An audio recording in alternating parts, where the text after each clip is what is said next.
శ్రీ బల్మూరు వెంకట్ గారు. అధ్యక్ష, బడ్జెట్ తనపైన ప్రసంగించడానికి అవకాశం ఇచ్చినందుకు ధన్యవాదాలు.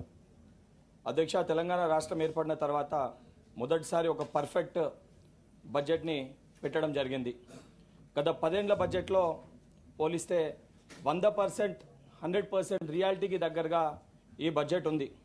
సీఎం రేవంత్ రెడ్డి గారు, డిప్యూటీ సీఎం బట్టి విక్రమార్క గారు అన్ని వర్గాల ప్రజల్ని దృష్టిలో పెట్టుకొని ఇచ్చిన బడ్జెట్ ఇది. ప్రజల సమస్యలు తెలుసుంటే తప్ప ఇలాంటి బడ్జెట్ రూపొందించలేము అధ్యక్ష. సీఎం రేవంత్ రెడ్డి గారు, డిప్యూటీ సీఎం బట్టి విక్రమార్క గారులకి ప్రజల సమస్యలపై ప్రతి ఒక్క రంగంపై పూర్తి అవగాహన ఉంది. అందుకే సరిపడే బడ్జెట్ పెట్టగలిగారు. 2,91,191 కోట్ల బడ్జెట్ అనడం కంటే ఇది తెలంగాణ ప్రజల రైతులు, విద్యార్థులు, ఉద్యోగస్తులు, వ్యాపారులు, మహిళలు, నిరుద్యోగులు, బడుగు బలహీన వర్గాలకి చెందిన బడ్జెట్గా మనము దీన్ని అభివర్ణించవచ్చు అధ్యక్ష. అంతేకాదు, ఏ నినాదంతో అయితే మన తెలంగాణ ఉద్యమం చేస్తూ రాష్ట్రం ఏర్పాటు చేసుకున్నామో, నీళ్లు, నిధులు, నియామకాలు, ఈ మూడింటిని కలిసి ఉన్న బడ్జెట్ అని కూడా అనొచ్చు అధ్యక్ష. ఈ బడ్జెట్లో ముఖ్యంగా ఏదైతే ఈ సభలో అతి చిన్న వయసు వ్యక్తిగా ఏదైతే విద్యార్థులని, యువకులని వాళ్ళ పక్షాన ఏదైతే రిప్రజెంట్ చేస్తున్న వ్యక్తిగా వాళ్ళందరి తరఫున ఈ బడ్జెట్లో విద్యారంగానికి సంబంధించి 21,292 కోట్లు కేటాయించడం జరిగింది అధ్యక్ష. దానితో పాటు ముఖ్యంగా గత 10 ఏళ్లుగా ఏదైతే యూనివర్సిటీలు ఏవైతే తెలంగాణ రాష్ట్రంలో ఉన్నాయో ఆ యూనివర్సిటీల గురించి ఆలోచన లేకుండా, వాటికి నిధులు కేటాయించకుండా కేవలము ఏదైతే రాజకీయాలకి మటుకే యూనివర్సిటీలని వాడుకోవడం జరిగింది అధ్యక్ష. కానీ ఈసారి ఉస్మానియా యూనివర్సిటీకి 100 కోట్లు, మహిళా యూనివర్సిటీకి 100 కోట్లు, ఇతర తెలంగాణ ఉన్న యూనివర్సిటీలకి 300 కోట్లు కేటాయించి యూనివర్సిటీ ఏదైతే దానికి సంబంధించి బలపరచనీకి, దాన్ని మెరుగుపరచనీకి ఈ నిధులు కేటాయించడంతో ఈ ప్రభుత్వానికి యూనివర్సిటీపై ఉన్న చిత్తశుద్ధి ఏ విధంగా ఉందో చాలా స్పష్టంగా కనబడుతుంది అధ్యక్ష. దానికి ఏదైతే విద్యార్థుల తరఫున, యువకుల పక్షాన ఏదైతే ప్రభుత్వానికి, గౌరవ ముఖ్యమంత్రి గారికి, అదేవిధంగా బట్టి విక్రమార్క గారికి కృతజ్ఞతలు తెలియజేస్తున్నా. దానితో పాటు ఈ ప్రభుత్వం ఏర్పడిన మొట్టమొదటి రోజుకెళ్ళి చాలా స్పష్టంగా గత 10 ఏళ్ల తెలంగాణ రాష్ట్రం ఏర్పడిన తర్వాత 10th క్లాస్ ఎగ్జామ్ కండక్ట్ చేసిన, ఇంటర్మీడియట్ ఎగ్జామ్ కండక్ట్ చేసిన, 10th కెళ్ళి మొదలు పెడితే టీఎస్పీఎస్సీ ఎగ్జామ్ నిర్వహణ వరకు ప్రతి చోట ఎగ్జామ్ నిర్వహించిన తర్వాత ఎగ్జామ్ ఫలితాలు వస్తాయా లేదా, పేపర్ లీక్ అయిన కథనాలు బయటికి వస్తాయా అని చెప్పని ఒక గందరగోళ పరిస్థితి తెలంగాణ రాష్ట్రంలో నెలకొన్నది అధ్యక్ష. ఆ గందరగోళాలన్నీ కూడా తుడిచిపెట్టుకుని పోయే విధంగా ఈసారి చాలా స్పష్టంగా కట్టుదిట్టమైన ఏర్పాట్లతోటి 10వ తరగతి పరీక్ష, ఏదైతే ఇంటర్మీడియట్ పరీక్ష, దానితో పాటు ఏదైతే టీజీపీఎస్సీ ప్రక్షాళన చేసిన తర్వాత గత 10 ఏళ్లలో ఏదైతే గ్రూప్ 1 పరీక్ష నిర్వహించలేకపోయినా ప్రభుత్వం ఏదైతే అసొంటివన్నింటినీ దృష్టిలో పెట్టుకొని ఈసారి గ్రూప్ 1 పరీక్ష నిర్వహణలో చాలా స్పష్టంగా ఓఎంఆర్ షీట్లో ప్రింటెడ్ విధానంతో బయోమెట్రిక్ విధానాన్ని అమలు చేస్తూ ఏ చిన్న పొరపాట్లు జరగకుండా ఏదైతే యువకులకు ఒక భరోసా కల్పించే విధంగా టీజీపీఎస్సీ చాలా స్పష్టంగా ఏదైతే ఏ చిన్న అవాంఛనీయ సంఘటనలు జరగకుండా, ఏ చిన్న పొరపాట్లు జరగకుండా ఎగ్జామ్స్ని కూడా కండక్ట్ చేయడం జరిగింది అధ్యక్ష. దానితో పాటు ఏదైతే గత కొద్ది రోజులుగా ఏదైతే యువకులు ఆందోళన చేస్తే కొంతమంది వ్యక్తులు దాన్ని వచ్చి తప్పుడుగా ప్రచారం చేసి తప్పుడుగా చూపించే ప్రయత్నం చేశారు అధ్యక్ష. ఈరోజు ఎందుకంటే ఆ వాస్తవాలు చెప్పాల్సిన అవసరం ఉంది. ఎందుకంటే గ్రూప్ 2 డిఎస్సి ఎగ్జామ్ ఏదైతే 2 రోజుల వ్యవధిలో ఉంది, ప్రభుత్వం ఏ రకంగా దీన్ని పెట్టిందని చెప్పి అనేక సందర్భాల్లో చాలా మంది మాట్లాడినారు. కాకపోతే వాస్తవాల్లోకి వెళ్తే అధ్యక్ష, డిఎస్సి ఎగ్జామ్ డేట్ ప్రకటించినప్పుడు ఆ రోజు గ్రూప్ 2, గ్రూప్ 3 దీనికి సంబంధించిన డేట్లు ప్రకటించలే. మే నెలలో డిఎస్సి ఎగ్జామ్ ఉండే.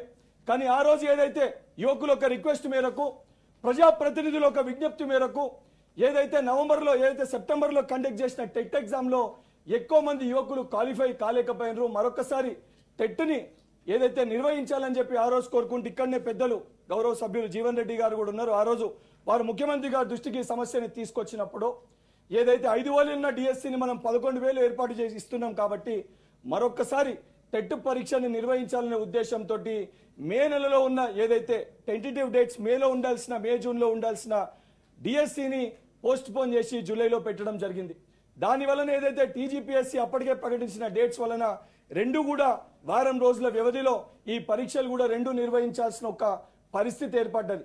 తర్వాత విద్యార్థులు యువకులు ఒక విజ్ఞప్తి మేరకు ప్రతిపక్షాలు ఇచ్చిన సూచనల మేరకు పంతాలకి ప్రభుత్వం పోకుండా వాస్తవాలు ఆలోచించి 100% గ్రూప్ 2 పరీక్షని ఏదైతే పోస్ట్ పోన్ చేయాల్సిన అవసరం ఉందని ఉద్దేశంతో భావించి ఏదైతే యువకులతోటి విద్యార్థులతోటి చర్చలు జరిపి గౌరవ ముఖ్యమంత్రి గారు ఏదైతే టీజీపీఎస్సీకి గౌరవ ముఖ్యమంత్రి గారు ఉప ముఖ్యమంత్రి బట్టి విక్రమార్క గారు టీజీపీఎస్సీ కూడా సలహా ఇచ్చి ఆ ఎగ్జామ్ ని కూడా పోస్ట్ పోన్ చేసి ఈరోజు యువకుల పక్షాన అండగా నిలబడ్డందుకు ఈ సభాముఖంగా ప్రభుత్వానికి గ్రూప్ 2 అభ్యర్థుల తరఫున ఏదైతే కృతజ్ఞతలు తెలియజేస్తున్నా. దానితో పాటు ఏదైతే గత ప్రభుత్వం కొన్ని ఆలోచనలు లేకుంటే ఒక 2-3 తప్పులు చేసింది అధ్యక్ష. ఏదైతే జియో 46 సమస్య కానీ 317 సమస్య కానీ ఏదైతే గురుకుల రిక్రూట్మెంట్ సమస్య కానీ ఇవన్నిటిపైన కూడా ఈ సమస్యల్ని పరిష్కరించాల్సిన బాధ్యత ఈ ప్రభుత్వం పైన ఉంది. దాన్ని దృష్టిలో పెట్టుకొని కేబినెట్ సబ్ కమిటీని ఏర్పాటు చేశారు. కానీ కేబినెట్ సబ్ కమిటీలో 317 సమస్యతో పాటు ఏదైతే ఆ కమిటీ సభ్యులు కూడా ఇక్కడ ఉన్నారు కాబట్టి మంత్రి గారు కూడా నేను ఏదైతే విద్యార్థుల పక్షాన రిక్వెస్ట్ చేస్తున్నా జియో 46 అంశాన్ని కూడా ఏదైతే పరిగణలోకి తీసుకొని ఏదైతే ఖాళీగా ఉన్న ఉద్యోగాల్ని లీగల్ పర్స్పెక్టివ్ లో ఏ రకంగా నింపగలుగుతారో ఆ రకంగా విద్యార్థులకు కూడా న్యాయం చేయాలని చెప్పని విజ్ఞప్తి చేస్తున్న సభాముఖంగా వారికి కూడా ఏదైతే మీ తరఫున వారికి కూడా విజ్ఞప్తి చేస్తున్నాను. దానితో పాటు ఏదైతే గురుకుల నోటిఫికేషన్ లో డౌన్ మెరిట్ లిస్ట్ ప్రకారం ఏదైతే పెండింగ్ లో ఉన్న వేకెన్సీస్ ని కూడా వారు భర్తీ చేసే విధంగా ఏదైతే దాన్ని ఆ రకంగా కూడా ఆలోచించాలని చెప్పి వారికి రిక్వెస్ట్ చేస్తున్నాను. దానితో పాటు అధ్యక్ష ఏదైతే 30,000 ఉద్యోగాలకి సంబంధించి ఈ ప్రభుత్వము అనేక సందర్భాల్లో చాలా మంది మాట్లాడుతున్నారు. ఎగ్జామ్స్ కండక్ట్ చేసింది ఒకరు, ఏదైతే ఎగ్జామ్స్ మేము కండక్ట్ చేసాము, నోటిఫికేషన్ మేము ఇచ్చినాము. అధ్యక్ష ఉద్యోగం నింపడం అంటే కేవలం నోటిఫికేషన్ ఇచ్చి ఎగ్జామ్ కండక్ట్ చేయడం కాదు. ఒక నిరుద్యోగికి ఉద్యోగం ఇచ్చి స్వయంగా తన కాలపైన తను నిలిచిన విధంగా తన కుటుంబాన్ని నిలబెట్టే విధంగా ఒక ధైర్యాన్ని కల్పించినప్పుడే 100% ఒక నిరుద్యోగికి ఉద్యోగం ఇచ్చినట్టు ఎవరన్నా కూడా భావించాల్సిన అవసరం ఉంది అధ్యక్ష. గతంలో ఏదైతే నోటిఫికేషన్ ఇచ్చినప్పటికీ ఏదైతే ఎగ్జామ్స్ కండక్ట్ చేసినప్పటికీ కూడా ఆ రోజున్న ఏదైతే లీగల్ కోర్టులో ఉన్న కేసులని సంబంధించి సుప్రీంకోర్టు జడ్జిమెంట్ ఉన్నప్పటికీ కూడా హారిజాంటల్ వర్టికల్ ఇష్యూని పరిష్కరించకుండా ఏదైతే ఆ ఇష్యూ పరిష్కారం అయితే ఏ రకంగా మళ్ళీ ప్రభుత్వం పైన ఆర్థిక భారం పడుతుందని అనుకుర్రా, లేకపోతే నిరుద్యోగుల పైన ఉన్న చిత్తశుద్ధి లేకపోవడమా, అది గతంలో ఎవరైతే పాలించిన వ్యక్తులే దానిపైన స్పష్టత చేయగలుగుతారు.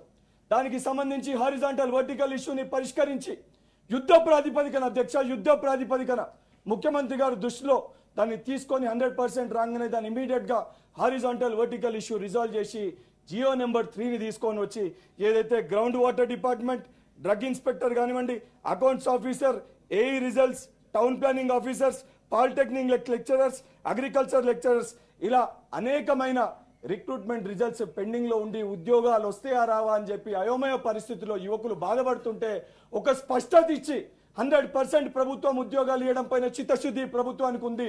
తప్పనిసరిగా ఉద్యోగాలు ఇస్తాము, ఇచ్చి తీరుతామని చెప్పే విధంగా స్వయంగా ముఖ్యమంత్రి గారు అదేవిధంగా మంత్రులు